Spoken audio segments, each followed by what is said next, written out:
Okay, so today we're going to talk a little bit about listening to music while you're studying and whether it helps or hinders the learning process. Music is a fantastic way to express yourself. It can be used to soothe or stimulate the mind and can be a great escape from reality. Many people use music therapeutically, listening to sad music to help them to cry, or upbeat music to help them to get pumped for the day or a special event. Some people even use different styles of music to help with studying. Teachers have been known to play classical music in the background of their classrooms in the hopes that it will stimulate the mind and soothe the body so that the material being discussed will be increased. White noise has also been used in the hopes of reaching the same goal. White noise consists of sounds that do not have any set intensity or direction, similar to static on the radio or TV, nature sounds like running water or a babbling brook, birds chirping, and things like that.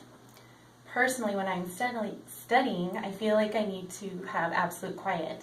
If there are any conversations going on or music with lyrics playing, I'm easily distracted, and I'll end up reading the same paragraph over and over and still not know what I read.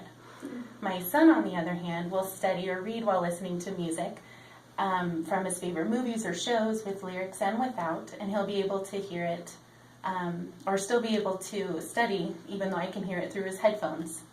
I've often wondered if he's actually retaining any of the information he's processing, even though I'm distracted by the sounds of him listening to his music. Studies have been done to show that I'm not alone in my concerns. An Oxford study done in 2010 showed that different ages process music differently. The study done tested two distinct types of music with different age groups.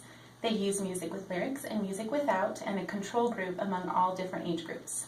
What they found was that the older generation in general had issues listening to music while trying to study. They couldn't block out the lyrics or the sounds and retain information that was presented.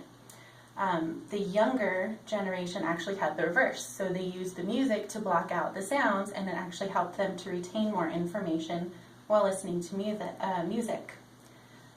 This study shows that music, whether it's lyrical or not, when listened to by a younger crowd, is not actually hindering information retention at all, but it does distract the older generation to an extent.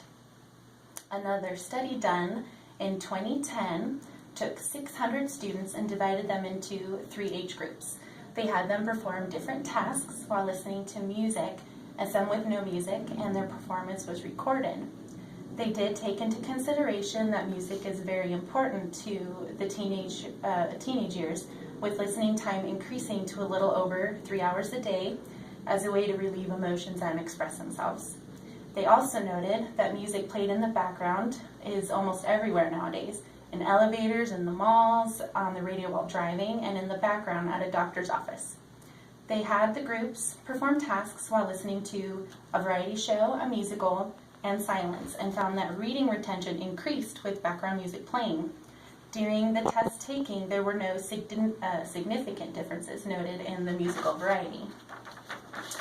When studying, music showed to help relax the students. It helped to curb boredom and stimulate the brain, so they were able to feel more comfortable studying. Overall, my findings suggest that parents and educators should not be too concerned when students play music while studying. Students are aware of its effects on their performance. They use it to support their learning. They seem to know instinctively which tasks will be most effective or affected, and generally turn the music off when it's interfering, particularly as they get older. Thank you. Yay.